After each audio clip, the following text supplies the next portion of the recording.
Hi everyone, welcome to another episode of Convos with Sazón with yours truly, Cata Mejía. With me today is singer, songwriter, and producer TONI. How are you? I'm doing so good. Thank you so much. Of course. Welcome. So there is lots to unpack today. Yes. I want to start off with who you are as a person. Artist aside, although I know that they go hand in hand.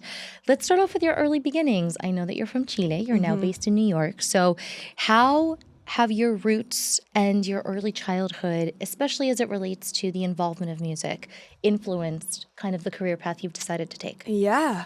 So I don't come from a family of musicians. My mom's an artist, a painter, a visual artist, and my dad's in business. So I didn't have music necessarily as like something that was promoted to me in a young age. But my mom was very aware of what each of her kids gravitated towards from a very young age. So I gravitated towards performing. It wasn't specifically music at first. It was like the stage, the visibility, like the being seen, for example, like to put it in simple terms.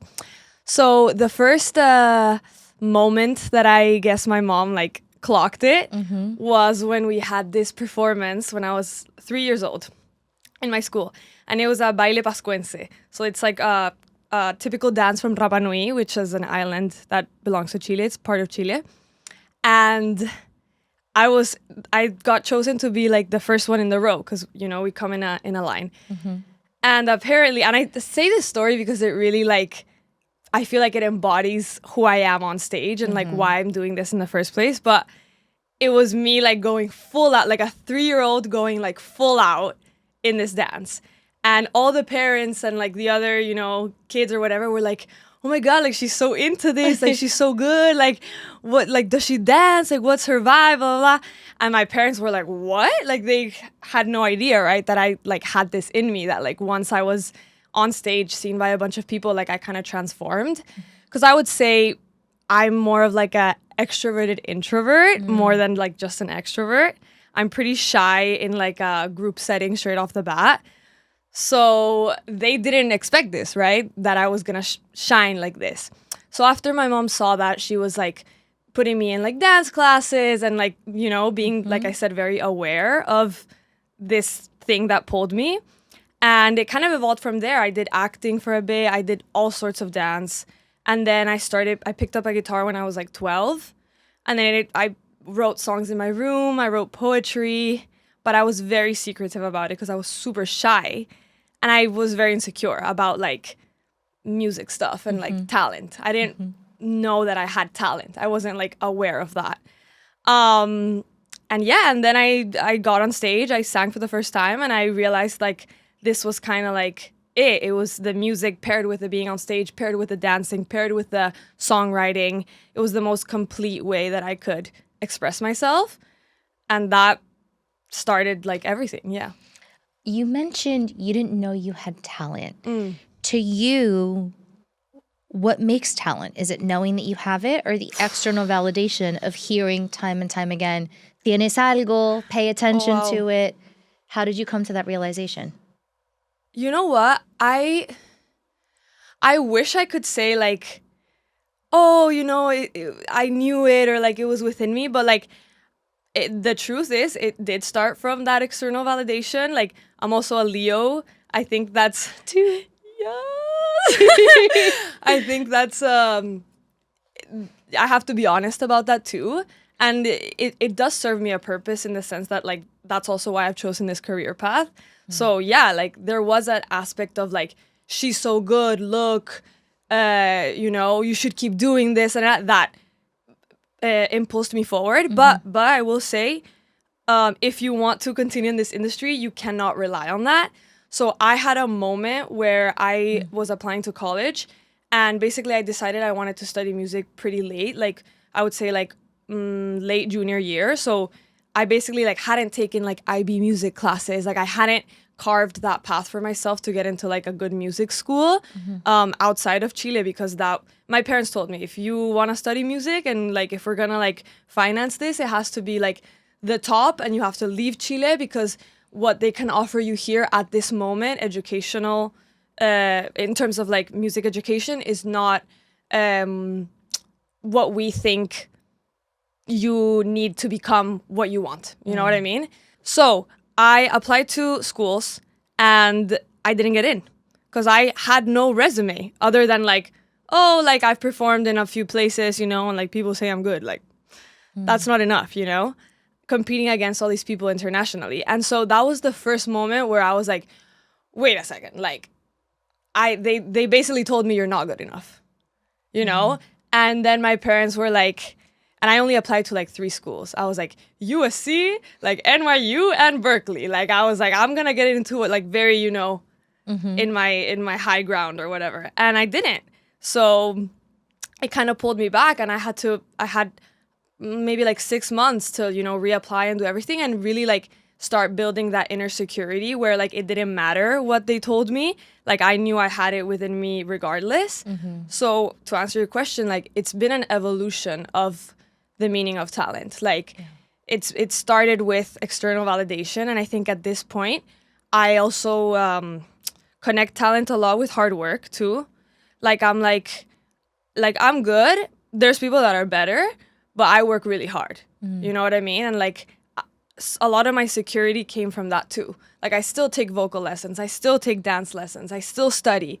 Like I put in the hours. Like I try to keep myself humble in that sense in order to be secure.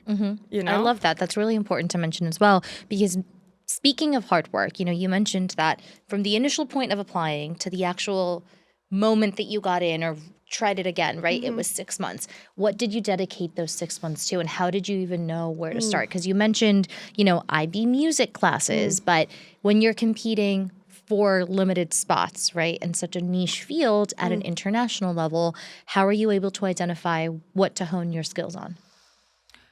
I studied like a lot and I put myself out there. Like I left my comfort zone. I played everywhere. Like literally I played for no money at the beginning because, you know, I needed to gather the experience and like the hours.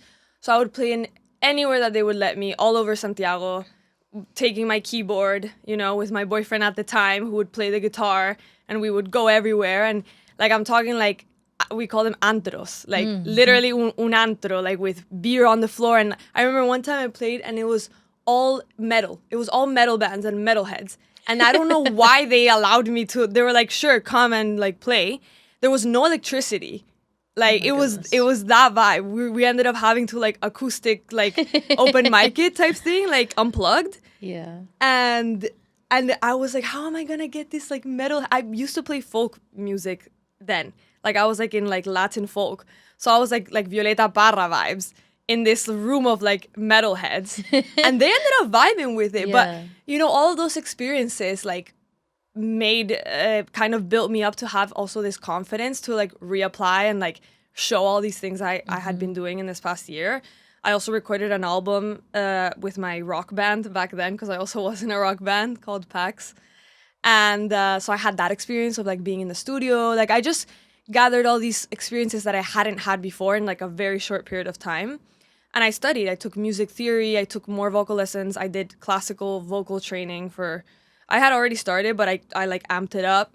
So yeah, that's what gave me confidence. And then when I reapplied, I could showcase myself in a much more complete light. Yeah. And they liked that. Admirable. As you were talking about everything you had to go through, right? The different settings, the different crowds. Yeah. I couldn't help but think about 2 things. The first is I used to be a television news reporter, and those types of experiences for me was like being out in the field and breaking news, like having very little to work with and nonetheless still having to practice a skill.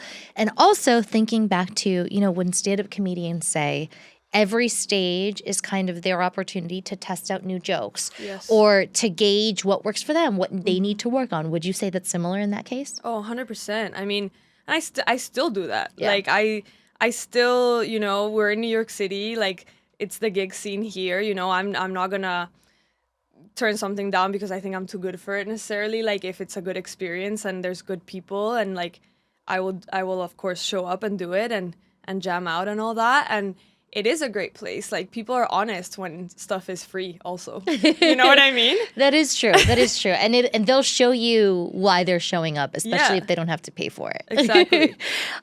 Going back to your household environment, right? You mentioned that neither of your parents or the environment that you grew up in pursued music professionally, but what did your house sound like? And I mention that because, for example, my house was salsa, merengue, like all of these beats that are central to who I am, and many artists who I was exposed to as a result of my parents. So what was that for you, and did that play a role in what you ended up pursuing? Yeah, I would say there was a lot of mix because my dad is German. He was born in Chile, raised in Chile, but went to German school. His parents are fully German, my grandparents.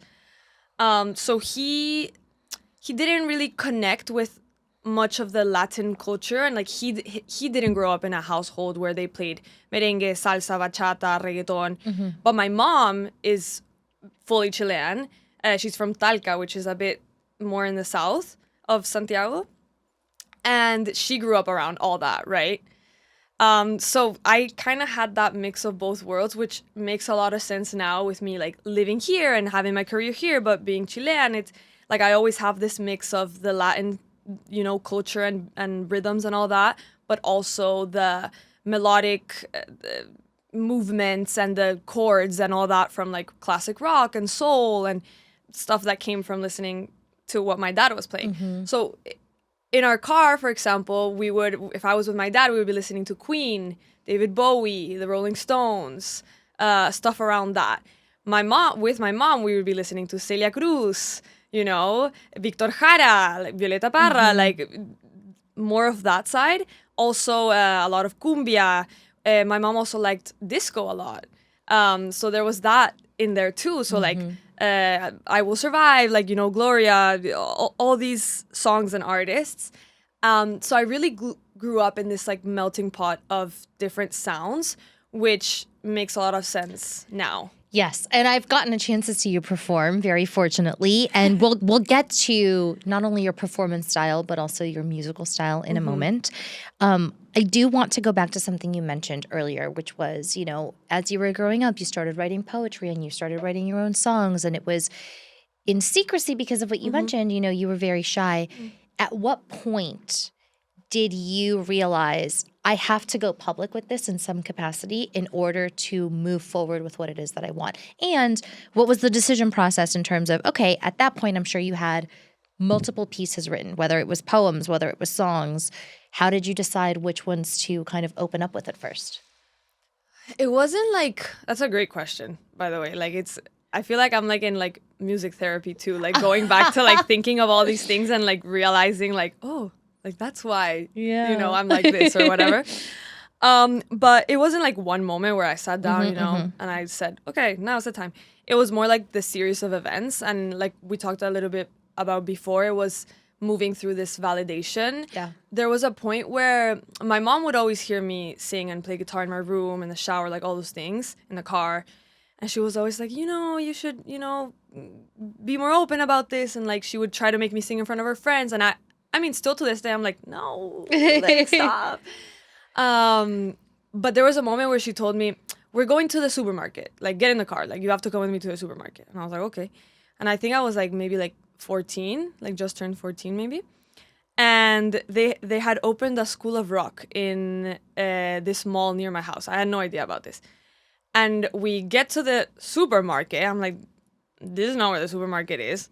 Like, we go down, and she's like, come. I'm following her. And we go inside of this school of rock, and I'm like, no, like, what the? And she's like, okay, I enrolled you for, like, a test class. Like, you're about to have, like, a class with this instructor because this new thing opened here. And, I think it was the first one in Latin America, too. And I'm like, okay. And I was like, they asked me, like, do you want to, because I played guitar, do you want to do guitar or voice? And I was like, Mom, like, I want to do guitar because I was more embarrassed of singing than playing guitar. And I was like, yeah, I got you for guitar. And I go in the room and there's like a teacher with a piano. And I'm like, I'm not here for guitar, am I? Like, and she's like, no, like it's voice. So whatever. And then I had the vocal lesson and I obviously liked it. It was just more of like all these other layers that were stopping me from doing it. But then, whatever, I enrolled. I was like, thank you, mom, eventually for all that experience. And soon after that, they created like a house band, which was like the band that would like represent the school, and they gave them like amazing opportunities. Like eventually we played Lollapalooza, which is like Oh my gosh. insane. Yeah, through this, And we played with like Los Jaivas, which is like a emblematic band of Chile, and Pedro Piedra, like all these amazing opportunities. So they create this house band and they're like, we want you to be the singer. And like, that's gonna mean all these opportunities. We like recorded, we would appear on TV because they were also promoting this School of Rock in Latin America now. So we were kind of like the face of that. And that for me was like a very like, oh shit, like I'm being picked for something now, publicly to represent music here. Like that's like a big deal. That's a bit, I mean, when you're 14 and stuff, and like Yeah. after like feeling, very secretive about all this, it was like one moment to the next, it was quite the opposite. So I would say that was like one of the pivotal moments in terms of like being more public about that stuff. And then I started hanging out with all the kids from the program, and then I even my boyfriend at the time was from the program, and so we were all sharing stuff all the time, and that started becoming like the norm, like sharing music, jamming, and that once that's also like in your social circle, you start being more open. And then it was like, I wrote this song and I wrote this poem, and let's exchange and let's write together. And then I formed a band, and so it was like kind of like this evolution that I don't think I realized it. And then very quickly also growing up, I started realizing like the more I go like full out and I'm like the most authentic and like expressive on stage, like the better a reaction from the audience I get, like the more I get to connect with them. So once I also started seeing that, I was like, why should I be embarrassed? Like if anything, I should be embarrassed for doing less, because I'm not getting to that point. I'm not reaching them. So it's like, now I'm like, I don't care, but it took all that evolution and the growing up and the also getting into school. Like it was all these different factors, I think. Where did you end up getting into? NYU. 5. Okay. Amazing. I have to give your parents a shout out. Oh yeah. Because it's so beautiful to hear that even before you recognized what you wanted or needed, they were not only supportive from what you say, but also they were 2 steps ahead in terms of like the whole grocery story, like grocery. Like your mom knew like, okay, if you really want this and we're going to invest in it, like let's go all out. Yeah. And I think that all out feeling is very consistent throughout your career. How you perform, which you mentioned earlier, like you are all out. You are such a presence, and you're, I guess from the outside looking in, I'm speaking to my experience watching you perform, you're so unapologetically yourself in every sense of the word. How you dress, which is beautiful. This is my mom's. Oh, yeah. Okay. Beautiful. Also, I remember when you got on stage for background purposes, I met you at a Song Trust Amplified event, which in my experience, that was now the second one that I attended. And it's a showcase, it's networking and getting to know each other, but also like showcasing artists of all different backgrounds. And I remember when they announced your name, I was like, ooh, like off the bat, I'm like, TONI, like that sounds great, but I had no idea what to expect. Yeah. And then the music started and you took the stage and I'm like, wow, like I like stopped my conversation. I'm like, I'm fully captivated, because of everything that you've mentioned up until now. So for those who have not gotten the chance to see you perform or hear your music, how would you describe the mix of sounds? That was beautiful. Thank you. Of course. My parents are going to be very happy when they watch this, and I love them so much. So, and I guess we'll also talk about this soon, the project that I've been working on for like the past 3 years that I keep saying is coming out, and like, we're like that, but now it's actually going to come out. I would say it's club, like, the club or like having fun, dancing, high energy, but mixed with this like very raw vulnerability that comes from like the vocal performance and the vocals and how stuff is woven into it. So it's high energy, it's club, but it's vulnerable and confident at the same time. And it's a mix of very intense electronic sounds, but with a melodic background, you know, almost. So it's two worlds. It's the producer of that I've been working on, my co-producer, Annie Klang. She is a DJ, which is different working with a DJ producer than it is with like a regular producer, let's put it that way. So she's a DJ, and she lived in Berlin for like a few years and was very she was a pretty like well-known name in the queer underground rave scene in Berlin. So she brought a lot of like those very intense sounds that I also love because of all my inspos like Arca, Sophie, you know, all these hyper pop artists. But at the same time, I bring in like that like soul, that Latin, that like, you know, I'm still a singer at the end of the day. So it's those two worlds colliding. Yeah. I love that you mentioned that as well, because you talked about your upbringing earlier, and it was the German with the Chilean, and you're proud of both. And one of the things that you mentioned when you got on stage is like, hi, my name is Toni. I'm from Chile. So you're very proud of where you came from and what you represent. And I think that's true in everything that you do, specifically those sounds that you just mentioned. Let's talk about the project, which is your first album. Tell us. It's called Gei-SHA, no? It's called Gei-SHA. It's spelled G-E lowercase I dash S-H-A. It's an important distinction there. But yeah, it's called Gei-SHA. Should I say when it's coming out? Please do. Okay. It's coming out February 28th. Amazing. So we're approaching that. Yeah. We're going to get there. Finally. It's a 9-song project, but it's divided into 3 acts, which is how it's also like intended to be listened to. And those 3 acts move through different themes and emotions. And it's basically putting on a mask, looking at yourself in the mirror, seeing your gaze, and then taking the mask off. That's the process of those 3 acts.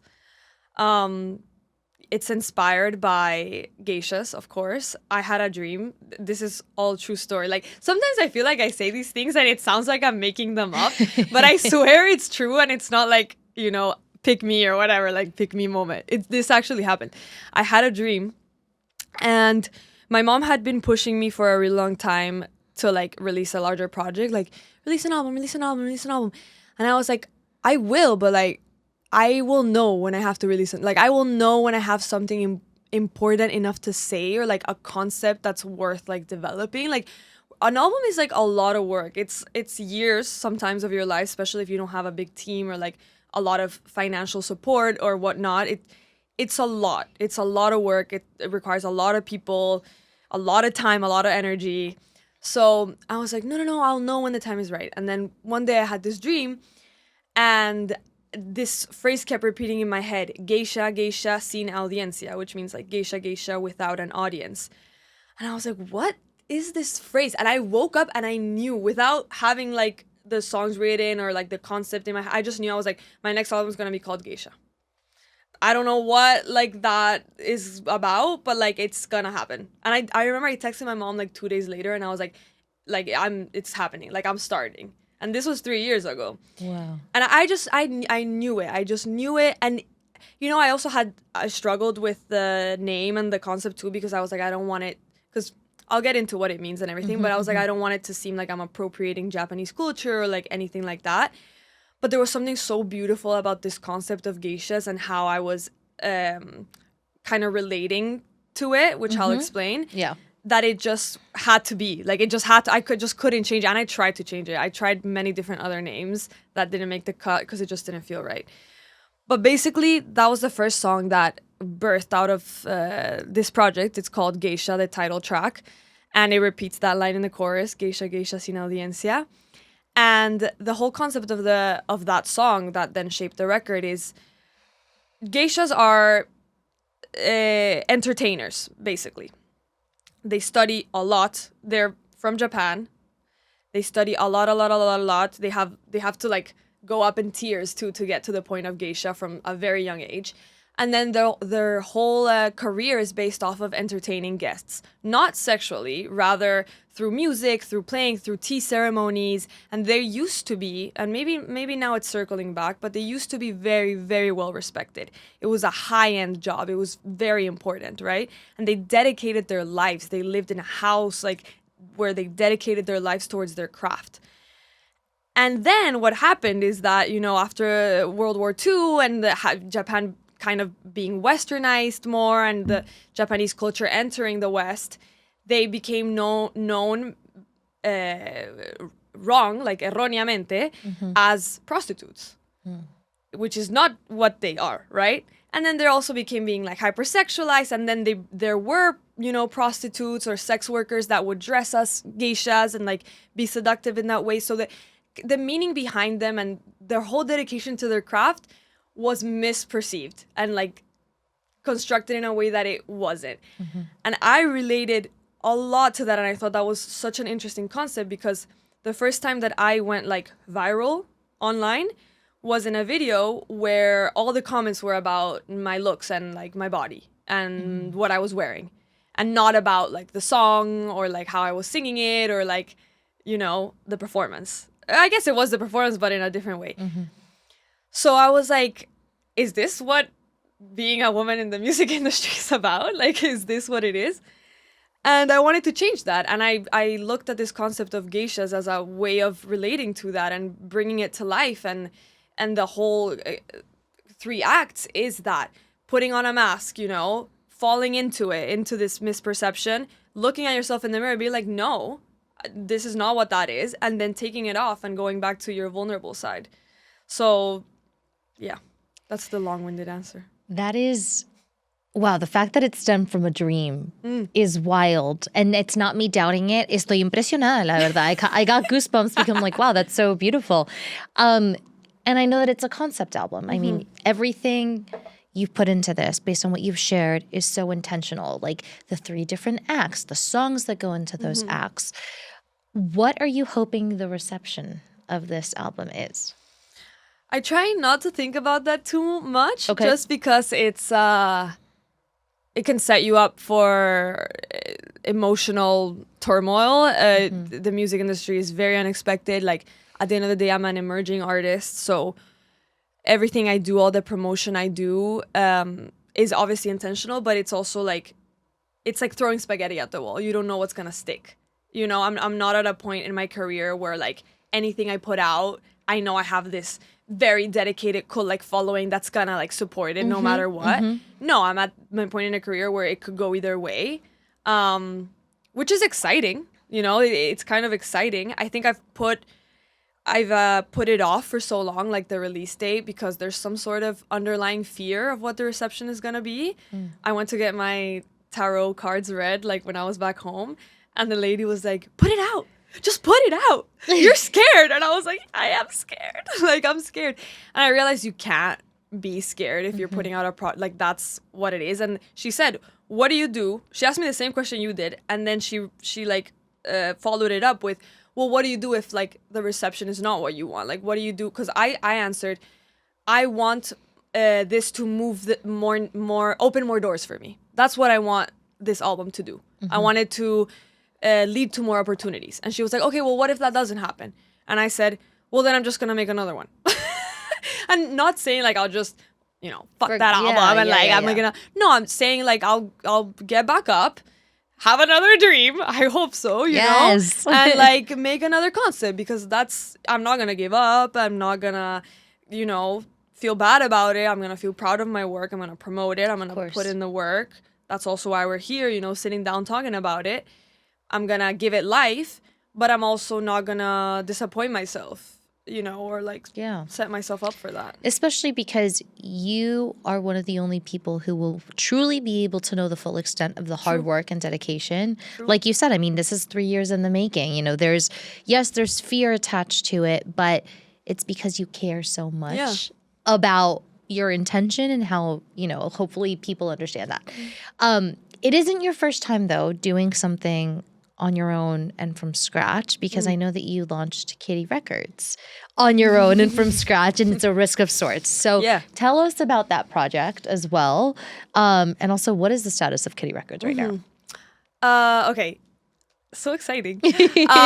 Yes. So basically, I had this moment last year where I was thinking a lot about this concept of communities, right? And niches and for example, in hip hop or rap, there's this collectives and people start becoming more well known or whatever in their collective. It's like all the ASAPs, or in rap argentino, Duki and all his gang, and like they all came up together, and like that's part of how they were able to make it. It's like through this collective that became a movement, and what is that? A community, and the community expands to include your fans, and they feel like they're part of something, and la la la.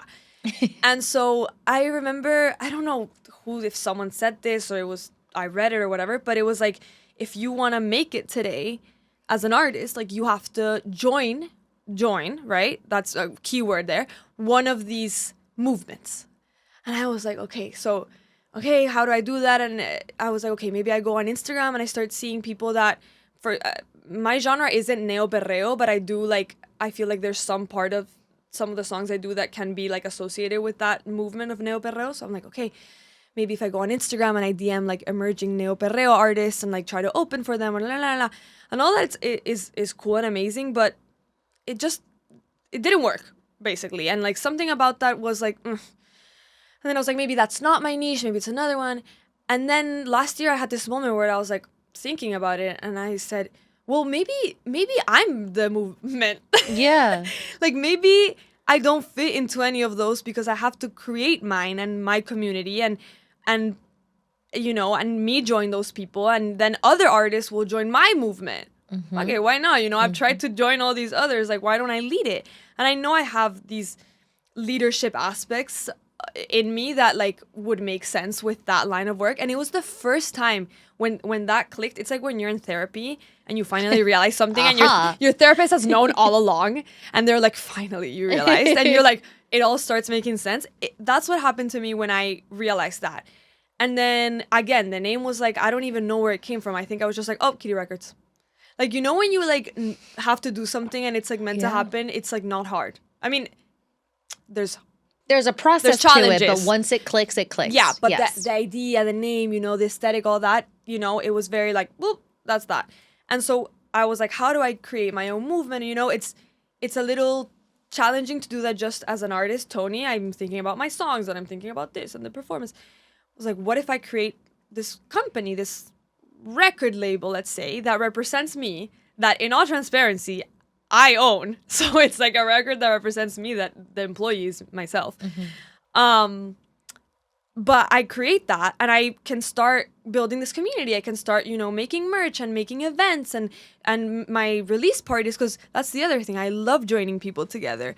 I love it. And I've realized that I've been the middle point of so many relationships that now exists without me. Like, you know what I mean? Like I have that thing, I'm a middle child too, so I'm used to that, being that bridge. And so I was like, let me create Kitty Records as a way of doing that, as having something legit that can make that happen. And I was doing all these release parties for my singles, and I was like, I can just host them through Kitty Records. And like, at first it's just a name, sure, but eventually, it starts growing into something more. And the last like really cool thing we did was we hosted a listening party for my album with New Frequency, which is one of my friend's companies that's also does like music curation and events. And we co-hosted it, and it was incredible at the Bang & Olufsen store with a select group of music industry people and other artists and influencers and everything. It was amazing. Like, it turned out so well. And I was like, I can continue to do this, right? And this can be a hub for people. And like, yeah, so the state of Kitty Records is we're building it out. We're coming out with a merch drop very soon. That's another exclusive. Ooh. We're coming out with a merch drop. I wanted to bring you a sample, but the sample that I wanted to give you, like, I still want to make changes. So All next good. time I see you, you'll be getting Sounds an good. official Kitty Records merch. Amazing. So we're gonna make merch. You know, I have this other idea of this event series that I'm building out with, you know, other artist friends That's through Kitty Records. exciting. So there's a bunch of stuff planned for the year, and then obviously the release of the album through Kitty Records. Yeah. So it's there to be a community. Yeah. I love that. And I also very much respect that when you show up wholeheartedly and holistically, right? You're thinking of all of these things. And I think it's fair to say that you really aim to create this like multi-sensory experience.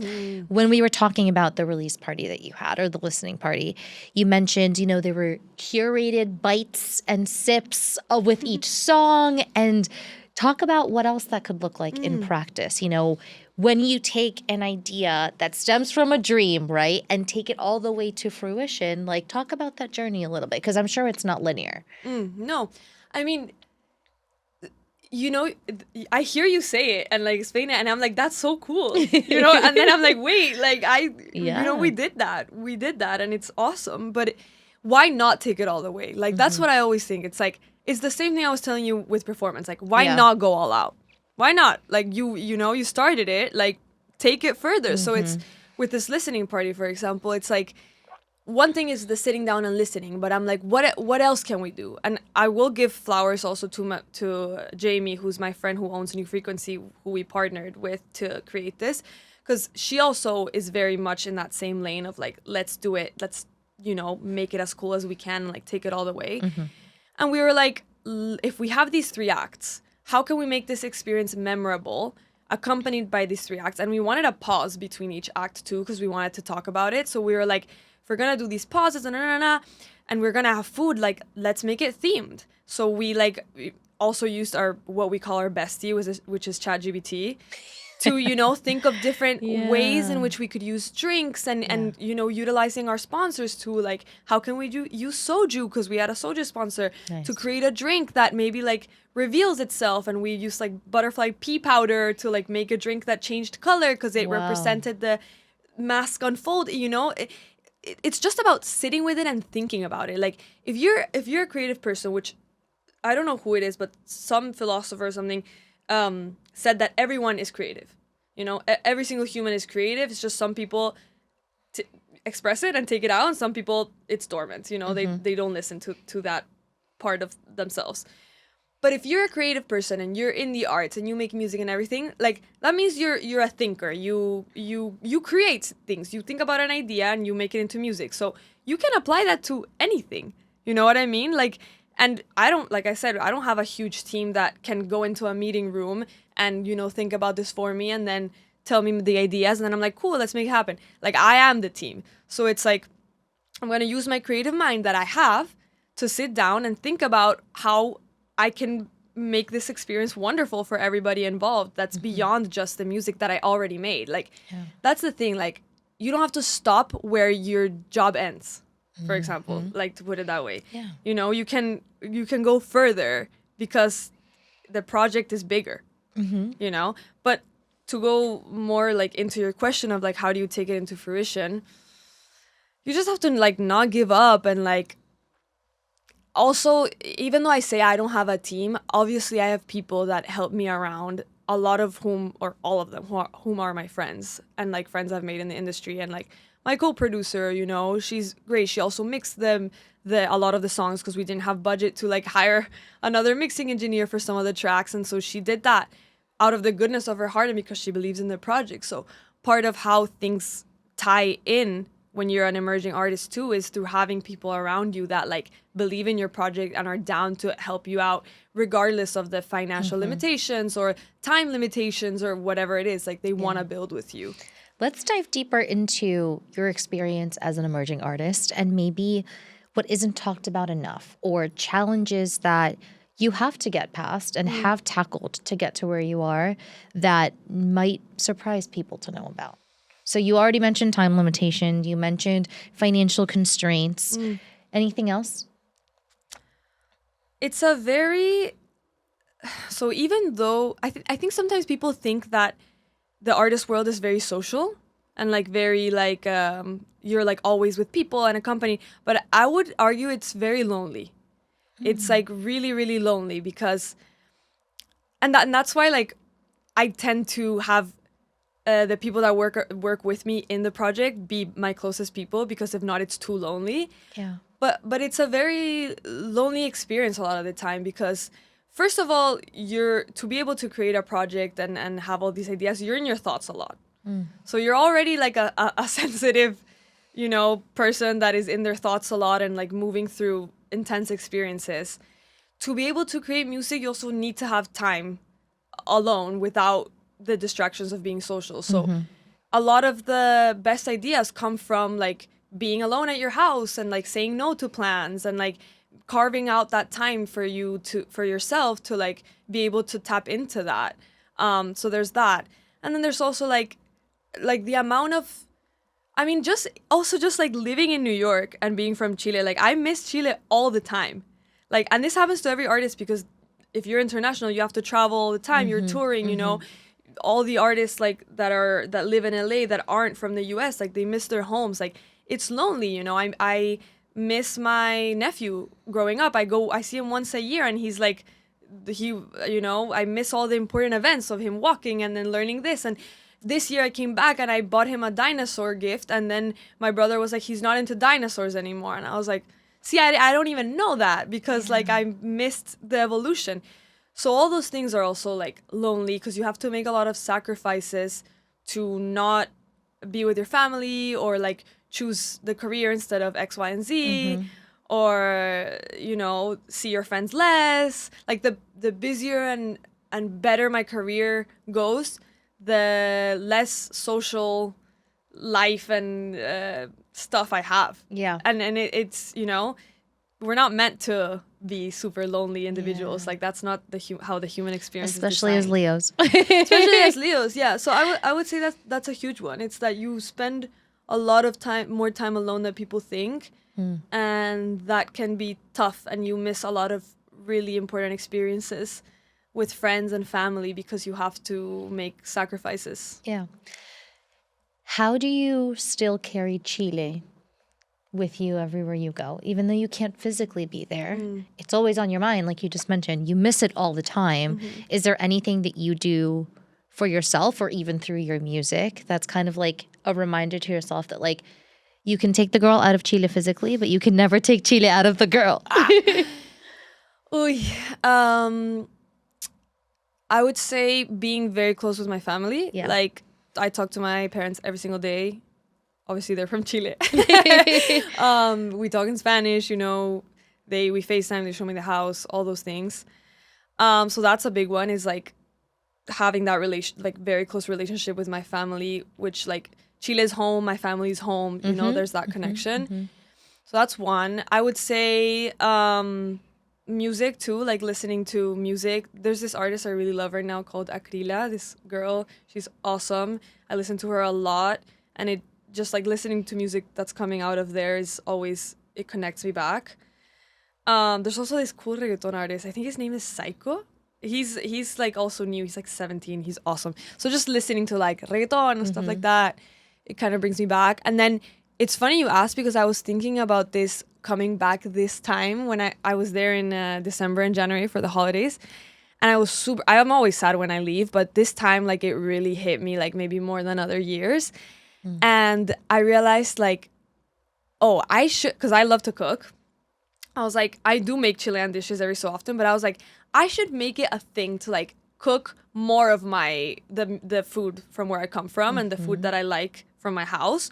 So now one of my things for 2026 is like learn like not all, but like as many as I can recipes from Chile, or like stuff that's done in my house. Because I think I love that. It's food, music, friends, and family. Yeah, that's core aspects. That's what being, you know, that's what connects you to Latin America. That's the things that when a visitor goes to visit the country, they're like, that's what they gravitate towards, the food, the people, you know? Well, if you ever need a taster, I will volunteer as tribute. I've had more Chilean dishes recently than in my entire life, I think, and I haven't gotten a chance to go yet, but it's very much arrollado. Arrollado was? Delicioso. Wait, that's actually hilarious. Pan chileno, which I don't know what makes it chileno, to be honest, but I know that it's delicious. Best bread in the world, in my opinion. It is delicious. It is delicious. Going back to something you mentioned as well, of being vulnerable in relation to also having to be lonely, right? Would you say it's harder to be to be vulnerable through your lyrics or on stage? And I know that they go hand in hand, so that's a fair answer too. I would say I don't think any of them is particularly hard. I think with lyrics, I mean, this is tough to answer because when I'm writing like really deep songs, and it's funny because most of the deep songs I write are the stuff that's very like really emotional, which I actually haven't even released yet anything that's like to that extreme. It's always in Spanish. It's very hard for me to tap into that in English. Very hard for me. I don't know why. I think, you know, a lot of it is from me, but I think there's also like the Spanish language is so rich. It's so passionate. So passionate. Too. Yeah. The music is so passionate. It's like, oh my God, it's so intense. It's so much drama. And English is a little bit more straightforward, you know? And so, you know, there's all the language stuff, but then there's also obviously personal stuff. And so when I'm writing something that's really, really deep and I get in my feels, it's a tough experience. Like, I'm not going to lie to you. Like, there's sometimes I cry, sometimes I'm just like in my feels. Like, it's like when, maybe to compare it, like when you're having a bad day and you listen to sad music and you're like really in that hole. It makes it even sadder. Yeah, it makes it even sad. It's the same thing with writing. Like, while you're writing, it's like you're listening to a sad song, right? Yeah. So it's obviously tough and like, you know, it's a tough experience, but I am good at like closing the book or like the notes app and like, okay, now I'm gonna go do that. Like that was a bubble, that was a moment. But on stage, it's also it's hard to get to that point. Not hard, but when you tap into that, it's hard because you want to still sing well and like be performing well, but sometimes when you get too vulnerable, you sacrifice a little bit of the technicality for the emotion, which is not necessarily bad or good. It depends on it's just a different experience. So I would say like I get more in my head about it when I'm performing sometimes than when I'm writing, because when I'm writing I'm alone and I don't care about the technicalities. Like if I always think about this, I'm like, if someday I'm in a podcast and they make me play my voice notes and I play them, people are gonna be like, she sucks, because when I write I'm like completely pitchy, like, because I'm like figuring it out, right? And like the guitar, I usually have long nails, so I'm playing the guitar like all fucked up, and I don't care. But if I'm performing and I'm trying to sing my song that's very vulnerable and like I start to get emotional, which happens a lot, maybe then I don't hit a note or something, and then I get a little bit more like in my head about it. Is this the podcast where you're going to play a voice note? I have to ask. I mean, I could, but I would have to get my phone. Go. Okay. I hope I get the worst one, so you can get what I mean. A ver, let's see. Colores. I don't even remember what this is. Colores. Let's see. It's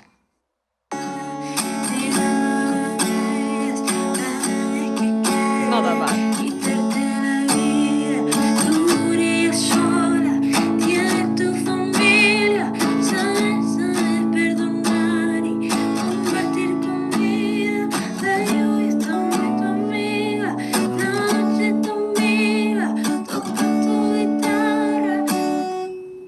Okay. You know what I mean? Like, it's just like all over the place, but it's fire. I think it's... Yes, it's fire. Okay, without giving too much away for the album itself, because I know you have not released quite yet, what types of themes do you touch on? You mentioned that you do get very vulnerable, and it's a process, to get back in touch with that side of things. So what can you tell us there? Topics, failure is a huge one. Failure, thinking, you were gonna be something or do something in a certain timeline and not achieving it, and how that feels in the body. But it's failure through a lens that's like a little bit more positive. Like, instead of being like, oh, this feels so bad, it's more like, well, if I have 3 fans, I don't give a fuck, because 3 is something, and like we're gonna make a whole crowd of those 3, and they're gonna start multiplying, and like I'm gonna. So it's kind of like, yes, I felt like a failure, but instead of drowning in that sorrow per se, I'm gonna use that as fuel. So that's one of the biggest topics. I can totally relate to that feeling. And I'll share something that I haven't shared publicly ever. I launched this podcast less than a year ago, right? And at the very beginning, and I'm still very adamant about this, I'm like, I'm not going to pay for advertising. I want everything to be organic, because the people that subscribe or the people that listen, I want them to do so because they identify with the mission and the community that I'm trying to build and all those things. And I remember telling my best friend, and I had set, and then I was like, but on the numbers front, like, it would be great if every month, you know, I'd have like, let's just throw a number out there, like 50 more followers or something. And I think at like month 4 or 5, it was the first month that we didn't hit mentally. And not that I put this anywhere. I just like mentally, I'm like, that's a good check mark. Although numbers are not everything. I am genuinely more of like a quality versus quantity person. And I told my best friend, and she was like, pause for a second, because you started with 0. Right now, I think at the time it was like 400 and something followers or something. And I think we're still there. And she was like, think of if you were to fill a room with those 400 whatever, I love that. Imagine how huge that feels, because even though you're not physically together, and maybe that's something that I need to work on, maybe like an opportunity to get all these people together. But she was like, even though you're not physically together, these are the people that have gone out of their way to show you that they support you and that they're here for whatever it is that you launched. And I'm like, oh, wow. So speaking back to you were saying, you're like 3 is better than nothing, and eventually they will multiply. It's so true. The mindset and the changing the perspective and using that as motivation as well. I love that. It's perspective. It's also perspective, and it's valuing what you have. We go back to seeing the cup half empty or half full. 100%. You know what I mean? It goes back to the simplest of things, but you're totally right. And like that's why I also think it's important that this project comes out, because I know there's so many people that feel the same way, and that maybe don't have that best friend that tells them, you know, what you just said, but maybe they can hear the album and like relate to that and be like, wow, like, you know, I can use this. So that's why I also think it's important. And, you know, there's so many, and there's no shade to this. I love so many records, but there's so many records about love and you know, being in a relationship and then leaving the relationship, and that helps a ton of people in that journey. But I wanted to do something that was a different topic, a different journey, because you know, I've been in a relationship for 5 years. I didn't have the experience to write about, you know, a love that I lost, that I then went back to, and then I lost it. I just didn't have that experience in this moment of my life. But I did have the experience of being years and years trying to make it as an artist, and feeling like everything I do is not adding up to something that I can define as successful yet. Yeah. Or what you expected in the moment. Or what I expected for the certain years. You know how some people say, oh, by 28, I want to, you know, get married or whatever, like typical. That classic. For me, it was always like I didn't have, and I still don't really have like a dream dress or like a dream ring, but it was always like, by 22, I want to have been invited to the Grammys. And by 25, I want to have played MSG. And then by 20, you know what I mean? And then the years go by, and like, you have to like turn it around and be like, okay, fine, I didn't play MSG, but I'm at Convos with Sazón. Like, you know what I mean? I'm sitting here talking about my music. Like, that's amazing. I love that. Why not celebrate that? Speaking of celebrating, I would love to kind of look to the future, right? And tap into what you hope comes next, both where you hope your music takes you geographically and also creatively. I want to collaborate with more people, new people, and also people that are already in my network, of course. I want to collaborate. I think a lot of this album was small, and I do like that. I like small, I like intimate. I work better that way. But I think I also want to explore a little bit, different things. So I'm down to collaborate. So if anyone sees this and is down to, you know, hit her up. Something, you can always hit me up. I really, really, really want to play in Japan, like really badly. Okay. That's like one of my international like dream destinations, Japan and Korea. I'm also very into like K-pop and also J-pop. So I would love that. And more performances for this year, for Yes. sure. I want to focus on that. And I'm not thinking about making another project soon, but there will be music coming out, obviously, after the album. So it's kind of like just keeping the ball rolling. But yeah, those would be That's my exciting. my dreams. I do believe in manifestation, so I think putting it out in yeah. any capacity is so powerful, and this was the first place to do so. So Yeah. all the best energy to close us out. I want to have some rapid fire with you. Okay? Love it. Studio session or live show? Live show. Okay. Writing alone or collaborating? Right now, collaborating. Okay. Headphones or speakers? Speakers. Lyrics first or beat first? Beat. Okay. Pop melody or club energy? Club energy. Yes. A song you wish you wrote? Something by the Beatles. Ooh, that's a good one. Oh my gosh. A song you never get tired of performing?